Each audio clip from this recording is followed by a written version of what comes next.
माताएं भी अपना फर्ज निभाएंगी, मातृभूमि की बलवेदी पर अपने लाल चढ़ाएंगी। भारत माता लगी तिलकने जब शहीद का शव देखा, लहू बहा था जिसका यारों खींची थी बलिदानी रेखा।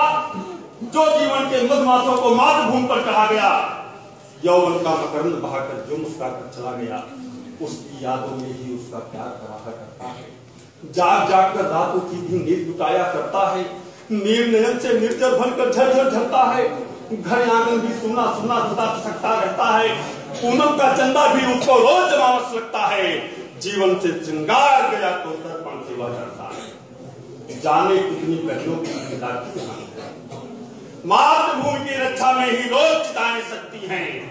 जाने कितनों का सुहाग चढ़ जाता है माटी पर, राष्ट्र प्रेम का भाव लिए ही वच धरे छाती पर। अभी देश के अंदर कई धरी आरोप लगाया गया कि भारत की अंदर सहिष्णुता समाप्त हो गई और हमारे देश की संस्कृति को, हमारे वसुधैव कुटुंबकम के भाव को विश्व के मंच पर इस देश के गद्दारों ने बदनाम करने की कोशिश की।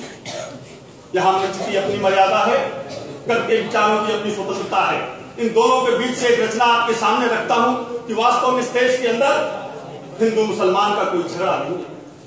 झगड़ा है राष्ट्र धर्म और राष्ट्रद्रोह का झगड़ा है, और राष्ट्रद्रोह धर्म और राष्ट्रद्रोह में अंतर होना चाहिए। तब मैं यहाँ से एक कविता पढ़कर अपनी बात समाप्त करूंगा कि राजनीति की चौसर पर तुम कितने खून बहाओगे, राजनीति की चौसर पर तुम कितना खून बहाओगे, जलते हुए चिरागों को तुम कितना और बुझाओगे।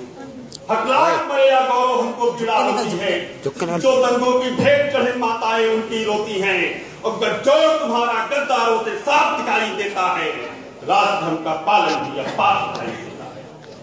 जनजीवन में कैसा हाहाकार मचा कर रखा है, जनजीवन में कैसा हाहाकार मचा कर रखा है।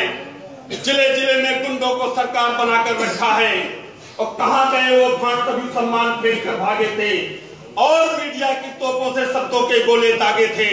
जिनकी रचनाओं में होगा सच्चाई का गान नहीं, कब लेखक व शायर को पाएगा सम्मान नहीं। पठानकोट में आग लगी है धधक रही ज्वालाएं, पठानकोट में आग लगी है धधक रही ज्वालाएं हैं।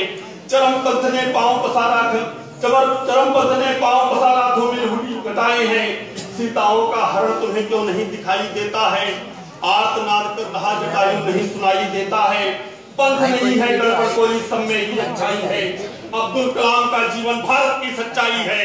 रसखान रहीम कबीरा को जिसने अब तक पढ़ा नहीं, समझो जीवन मानवता के साझे में है कड़ा।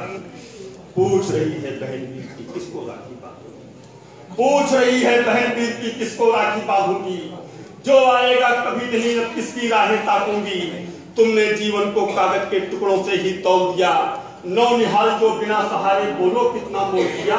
काश अगर तुमने भारत का इतिहास पढ़ा होता, स्वाभिमान पर मिटने वाला वो आभास पढ़ा होता, तो राष्ट्र धर्म की बलवेदी पर जीवन वार दिया होता, या बंदा बैरागी जैसा ही प्रकार किया होता।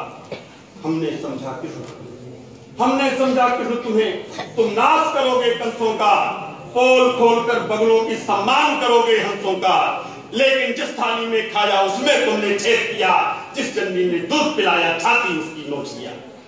नियत तुम्हारी साफ नहीं है ठोक दिखाई देती है, नियत तुम्हारी साफ नहीं है ठोक दिखाई देती है।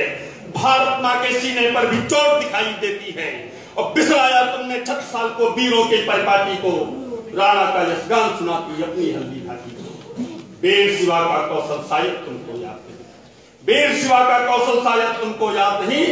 भूल गया जो पुरखों को भी घर उसका याद नहीं।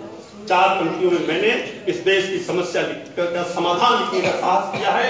अगर इस देश के सारे सियासी लोग उन पंक्तियों को मान लेंगे तो भारत को विश्वगुरु बनने से कोई नहीं रोक सकता है। कि पंथवाद व जातिवाद की नसें कतरनी होंगी अब, पंथवाद व जातिवाद की नसें कतरनी होंगी अब। राष्ट्र धर्म के पूजन की ही राह पकड़नी होगी अब। और जितने भी हैं पंथ यहाँ पर ये पिता के द्वारा है। भारत माँ की नजरों में जीवन सबका प्यारा है, भारत माँ की नजरों में जीवन सबका प्यारा है।